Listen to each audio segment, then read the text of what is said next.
Bien, vamos a continuar con más de Hola El Salvador. Hoy, además de ser lunes de nutrición, también es lunes de migración, ¿verdad? De temas migratorios.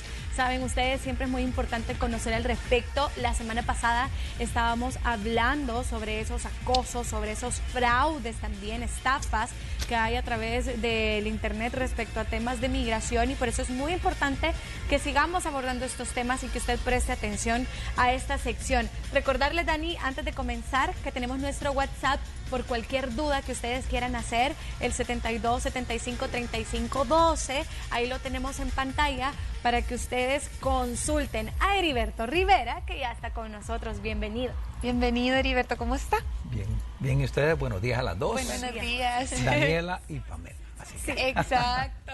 un gusto, nuevamente. Vamos a hablar acerca de las inelegibilidades migratorias. ¿Lo dije bien? Sí. Perfecto. Sí. Se traba uno con esa palabra. Inelegibilidades. Y también con el significado, ya. Heriberto. ¿Qué es? Así es. Porque muchos dirán, muchas personas, ¿qué será eso? Inelegibilidades migratorias vamos a decir cuáles son. Algunas para que la gente sepa. Si una persona estuvo indocumentado en Estados Unidos, si una persona fue deportada, si una persona ha cometido algún delito, fraude, reclamó ser ciudadano estadounidense que no lo era, fue coyote y fue atrapado y lo acusaron de traficantes de personas, esas son inelegibilidades migratorias, ¿bien? Entonces, y es lo que queremos hablar a estas personas, que la gente sepa cuáles son las que pueden tener un perdón, cuáles son las que no, cuáles son permanentes por cierto tiempo y así por el estilo. ¿Bien? ¿Cuáles son esas inelegibilidades, Heriberto, más comunes? Más comunes. Yo digo tres. ¿Sí? Estar indocumentado en Estados Unidos. Si está menos de un año, tienes un castigo de 3 años. Si está más de un año, son 10 años. Segunda inelegibilidad, deportación. Si entras a Estados Unidos, te deportan, o estabas viviendo indocumentado y te deportan, tienes una inelegibilidad. Tienes esa y tienes la otra, o sea, ahí tendrías dos. Hay personas que pueden tener 2, 3 inelegibilidades. Y la otra es haber cometido un delito, un crimen. Entonces hay personas que a veces tienen las tres. Las tres. Todas. Estuvieron ilegal, fueron deportados y cometieron un delito. Así es. Pero hay otras más, pero esas son las más comunes. Los perdones que yo proceso en mi oficina usualmente están relacionados a esas 3 inelegibilidades. ¿Okay? Perfecto. ¿Y cuáles de esas, de los ejemplos que hemos dado, que son las más comunes, pueden llegar a ser las permanentes? Perfecto. Permanentes, pues hay permanentes, yo las divido en 2 partes. Permanentes de toda la vida o permanentes de cierto tiempo. Vamos a hablar de una que es, tiene una permanencia de 5 años sin poder obtener un perdón. Una persona que ingresa a Estados Unidos indocumentado, trata de ingresar, lo dejan pasar, o sea, se reporta a migración. Usualmente cuando tú te reportas a migración, muchas personas están en esta situación hoy día. El oficial de migración que te atiende, a muchos los dejan ir, le dan una nota, una hoja, un documento, se llama NTA, Notice to Appear, notificación para que te presentes a una corte de inmigración, pero las personas nunca se presentan a esa corte de inmigración. Al no presentarte es un desacato contra un juez de migración y crea esa inelegibilidad migratoria de 5 años que no tienes derecho a un perdón. O sea, esa inelegibilidad por no presentarte se llama failure to attend removal hearing. No presentaste esa migración, no fuiste a donde el juez, creaste esa inelegibilidad de 5 años. Ya vamos a hablar de las personas de cómo han sido víctimas de esa inelegibilidad, y es triste, pero muchas personas en la actualidad están en esa situación, que no quieren ni arreglar sus procesos migratorios porque saben que tienen que salir de Estados Unidos por 5 años sin poder regresar. Esa es una de ellas. Otra permanente de 10 años es la persona que ingresó 2 veces a Estados Unidos ilegal. Y es bien fácil de hacerlo. Muchas personas cuando ingresan a Estados Unidos por la frontera, le dicen al oficial de migración, usualmente te atrapan, te detienen, que eres mexicano. Y a veces llevan documentos mexicanos con un nombre falso. Pero el problema te identifica las huellas. Le toman las huellas. Ahí puedes decir que eres chino, siempre te va a identificar las huellas. Así es. Sí. Entonces, ahí lo deportan hacia México. Posteriormente, unas semanas después, la persona ingresó a Estados Unidos, nadie lo detuvo y vivió en Estados Unidos por 10 años. Trata de sacar su residencia, ya vamos a hablar de ese proceso. Cuando van a intentar sacar la residencia o llegan a un cónsul, el cónsul detecta que tuvo 2 entradas a Estados Unidos. Cuando te deportaron hacia México, y esa segunda que entraste que viviste 10 años. Eso crea una inelegibilidad permanente de 10 años que no puedes regresar a Estados Unidos. Se llama 212A9C por haber entrado una segunda vez. Y hay una fecha que es bien esencial. Si tú hiciste eso antes del 30 de abril del 97, esas dos entradas no hay problema. Pero si hiciste una antes de abril de 97 y una después, ya te crea esa inelegibilidad de 10 años. O fueron las dos veces después del 30 de abril del 97, ya te crea la inelegibilidad de 10 años y no hay quien te deje regresar. Yo de eso tengo muchas personas bajo esa inelegibilidad en la actualidad. Hay otras que son permanentes, que no tienes un perdón migratorio, no te lo permiten. Cometer un asesinato, un secuestro, o crímenes graves, lo que llaman felonies. Nunca puedo regresar. Esas ya no te permiten un perdón migratorio, son inelegibilidades permanentes. Por ejemplo, una persona que salió culpable de un crimen grave, un felony, y un aggravated felony, digamos un secuestro, y permaneció más de 5 años en la cárcel, ya no puede regresar a Estados Unidos. Porque, bueno, tiene la inelegibilidad permanente de ese secuestro. También una persona que cometió un delito, pero que no era un crimen tan grave, pero que estuvo preso más de 5 años, ya te crea esa inelegibilidad también, ya no puede regresar a Estados Unidos, es permanentemente. ¿Qué pasa, Heriberto, para aquellas personas que de repente están en un proceso de divorcio dentro de los Estados Unidos? Ajá. Y porque muchas veces he escuchado ese caso y que piensan que tú puedes huir. Que eso puede ser una inelegibilidad, por ejemplo. ¿Que estabas en un proceso de divorcio y no te llegaste a divorciar o...?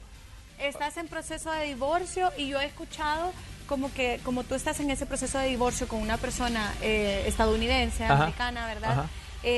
Tú puedes huir si te vas del país y este tipo de cosas. Mira, no, dependiendo, porque estás casado y no estás legal en Estados Unidos, ahí lo que no vas a tener es un beneficio migratorio. Si te quedas en Estados Unidos no tiene ningún problema. El divorciarte no te crea una inelegibilidad. Okay. El divorcio no la crea.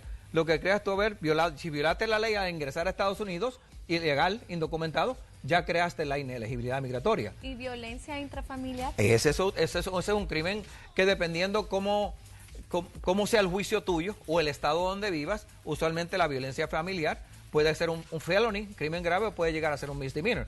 Depende el trato, muchas personas hacen trato con el fiscal, con la corte, dependiendo del abogado que tengas, que llegan a un acuerdo, no llegas a juicio y dices, tú vas a ser acusado, vas a salir declararte culpable de un crimen menor, te llegas a tener un misdemeanor, que sería un crimen, ese crimen menor, el felony es lo que dicen felonía, que es una traducción incorrecta. Felony es un crimen ya grave, que si tienes un felony te lleva a un perdón migratorio. Un misdemeanor no, uno solo. Si tienes más de uno, 2 misdemeanors, sí necesitas un perdón migratorio. Entonces, esa es la gran diferencia cuando uno habla de inelegibilidades migratorias.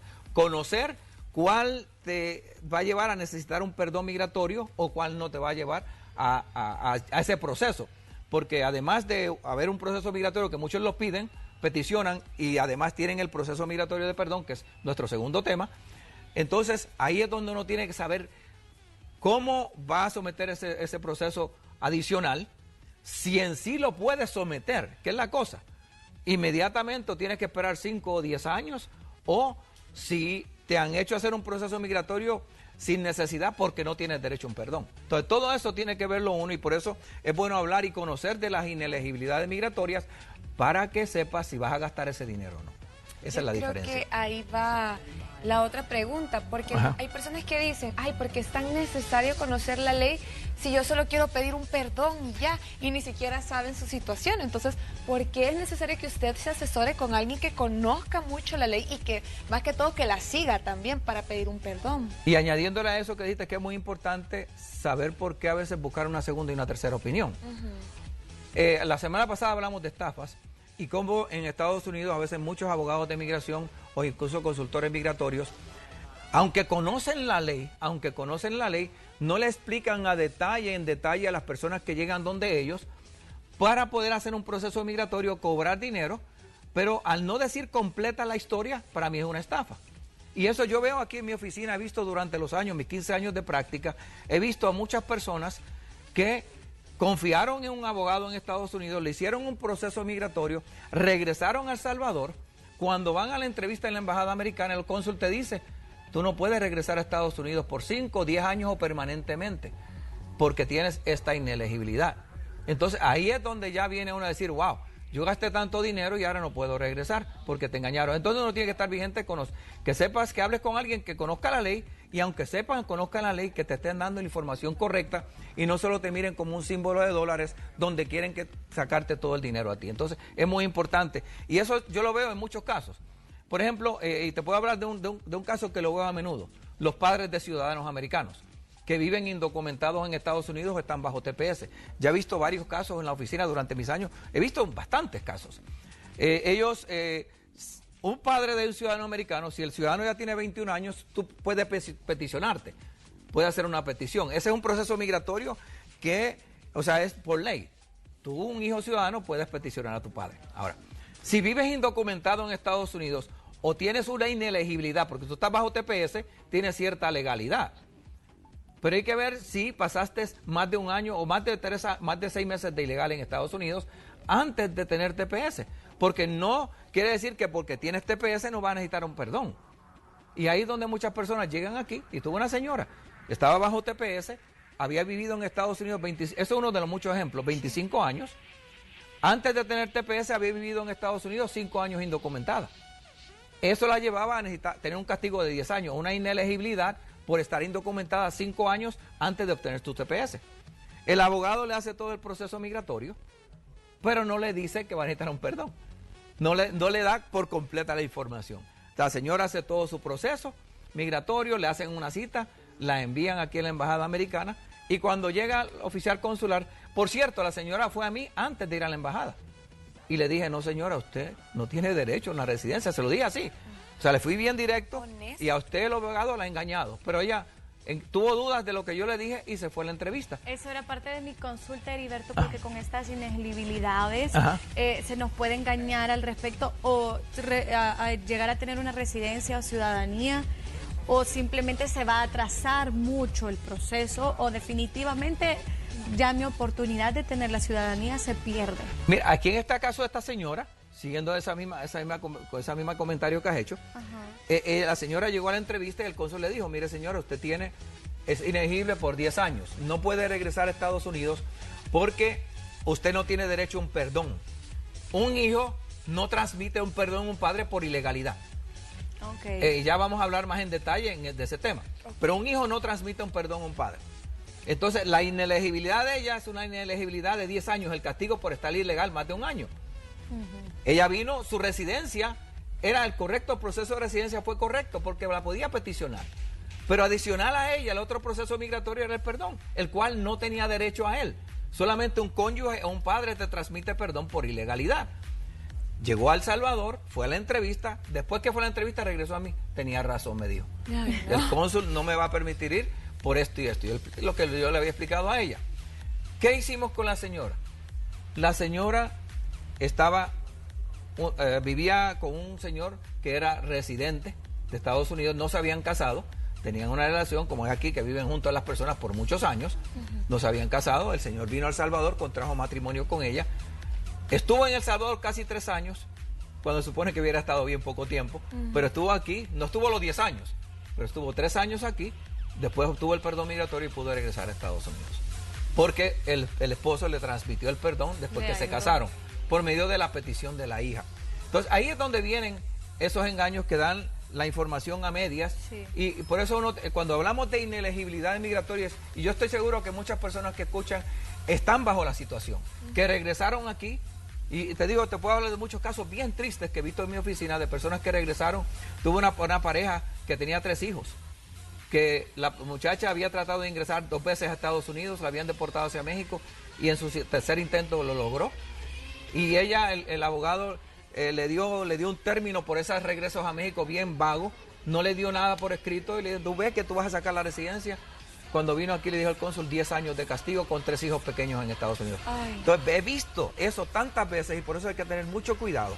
Cuando uno hace un proceso migratorio y tiene una inelegibilidad, saber que le está dando la información correcta, y si no, buscar una segunda opinión para ver si es verdad lo que me está diciendo esta persona y ver si yo puedo regresar a Estados Unidos cuando ya venga mi entrevista a El Salvador. Asesorarse siempre muy bien. Es por eso que tenemos nuestro espacio de preguntas también abiertas para todos ustedes a través de nuestro número de WhatsApp 7275-3512. Y creo que ya tenemos preguntas también, Heriberto, que las personas quieren hacerle para que usted las pueda responder en pantalla. Vamos a ver qué dice por ahí, porque está un poco lejos. Dice, don Heriberto, ¿cómo puedo, dice, saber de mi petición? Dice, soy esposa de un ciudadano, ya hace años, dice, me enviaron los papeles. Hace 2 años le enviaron los papeles.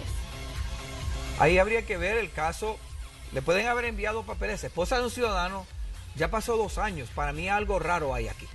Porque hubo un proceso que se comenzó la pandemia comenzó hace 1 año.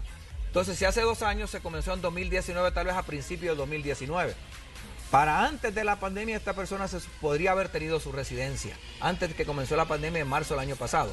Entonces, habría que ver ahí si a él le ha pedido alguna evidencia, el número de casos. Yo tendría que ver el número de casos para determinar qué ha sucedido con ese proceso migratorio, porque lleva mucho tiempo.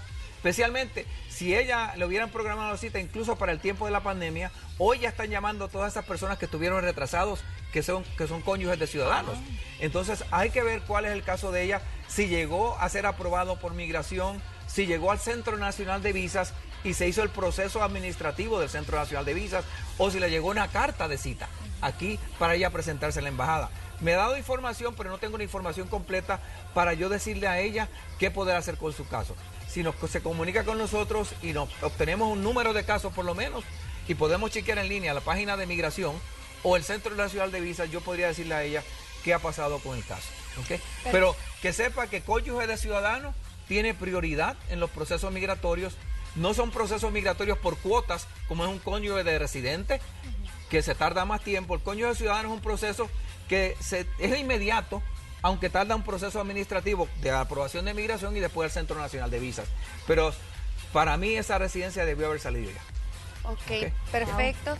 Recuerde que usted puede hacer cualquier consulta, puede ser relacionada al tema, Heriberto, sino también si tiene algún otro problema en cuanto a migración, también puede realizarla. Aquí tiene el experto, así que aprovéchelo para poder conversar acerca de todos estos temas que son bien importantes, porque al final se nos hace más largo el tiempo. Claro, ¿verdad? Que sí.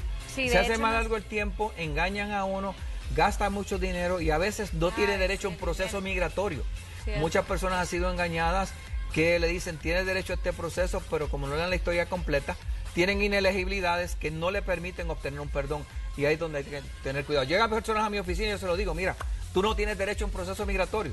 O sea, ¿para qué vamos a someter algo que no lo vas a conseguir al final? O sea, le enseño la ley. La cosa es no mostrar la ley a la persona. Aquí dice que tú no tienes derecho a un perdón. ¿Para qué y si buscas a una persona y te dice que lo tienes, te está engañando? Y ahí está cuando te engañan, ¿verdad? Es por eso que es muy importante que todos conozcan sobre este tema, las inelegibilidades, para que ustedes también aclaren sus dudas. Más adelante vamos a habilitar nuestro WhatsApp también, para que ahí ustedes también hagan sus consultas. Nuevamente, así rapidito, Heriberto, un resumen de esas inelegibilidades más comunes para que las personas vuelvan a escuchar y si están dentro de una, consulten. Inelegibilidades migratorias que sí pueden tener perdón, haber sido deportado. Ok. Siempre y cuando no haya faltado una corte de migración, haber estado indocumentado en Estados Unidos, no tener 2 entradas a Estados Unidos porque eso le da una inelegibilidad de 10 años y haber cometido un delito, que no sea un delito grave porque hay delitos graves que no tienen derecho a un perdón migratorio. Son las más comunes. Otras, puede ser, cometiste un fraude, muchos cometen fraude para obtener visa, necesitas un perdón migratorio. Esa es una inelegibilidad permanente, pero tiene perdón. O sea, nunca se borra, como la de ilegalidad se borra a los 10 años de haber regresado, que no necesitas perdón. La de fraude o un crimen siempre necesitas un perdón, aunque hayan pasado 50 años. Y muchas personas una inelegibilidad que desconocen es haber reclamado ser ciudadano. O sea, tú no eras ciudadano americano, pero dijiste a alguien, un oficial de migración, soy ciudadano para entrar a Estados Unidos. Eso te crea una inelegibilidad que es permanente y no te da derecho a un perdón. Incluso, si eres... La mentira. Así es, pero haber reclamado ser ciudadano americano. Se llama en inglés false claim of citizenship. Te da una inelegibilidad permanente. Y lo mismo, una persona que fue traficante de personas, famosos coyotes. Si tú fuiste traficante, te llevaste... tuviste algo en ingresar a un hijo, un padre, un cónyuge, tú puedes tener perdón migratorio. Pero si lo hiciste con un sobrino, nunca más tienes derecho a un perdón porque eres un traficante de personas. Entonces, si es una persona que no es consanguíneo contigo, no tienes derecho a un perdón nunca. Si lo trataste de ingresar a Estados Unidos. Alguien que cayó en un engaño, Heriberto, y porque está eso de que te dicen llevarle a mi primo que vive también en California esta maleta, y esa maleta llevaba droga, por ejemplo. Bueno, si tú te consideras un traficante de drogas... Pero si fue bajo un engaño... Si fue bajo un engaño va a ser bien difícil, porque tú le dijiste a la aerolínea, esa maleta es mía y yo la empaqué. Ay. Así es, porque cuando tú llegas al aeropuerto, te preguntan en el counter, tú empacaste esta maleta, tú sabes todo lo que llevas aquí. Dice que sí. Y tú dijiste que sí, y no lo sabías. Ahí tú estás aceptando responsabilidad de lo que tú llevas. Por eso yo le digo a las personas que le entregan algo, que son viajeros, verifique todo lo que le entregan a usted. Porque ahí te puede tener muchos problemas. Y a ti te acusan de traficante de drogas, nunca más tienes derecho a un perdón migratorio. Las drogas es uno de los que puede ser un felony, un crimen grave, pero te lleva a nunca más poder obtener una visa de inmigrante o no inmigrante, que es muy difícil, y muchas personas han tenido derecho a esa visa y no la tienen. Yo tengo un caso y no pueden obtener el beneficio por eso mismo, porque los engañaron. A mí una joven, rapidito, una señora, la suegra le pidió que llevara unas pastillas a Estados Unidos, llevaba 500 pastillas narcóticas, que es bastante. A ella le registraron su maleta, estuvo 8 meses presa en Estados Unidos, la deportaron, casada con un ciudadano americano, y no puede tener su residencia por eso mismo, por esa acusación, por ser traficante de drogas. Ay, qué lástima. Y todo por no estar informado y no saber qué lleva uno. Esa es la cosa, por no saber qué lleva. Por eso hay mucho cuidado. Hay que tener mucho cuidado cuando uno le lleva algo a una persona, un paquete, una carta, lo que sea. Tenga mucho cuidado de lo que está llevando a Estados Unidos, porque muchos han sido engañados. Ya venimos respondiendo esas preguntas junto a Heriberto. Ahí en imagen estaban viendo los contactos también. Y ya regresamos con él. Acuérdese, 7275-3512 en nuestro WhatsApp. Y ya regresamos con más temas de migración y estas inelegibilidades que estábamos comentando.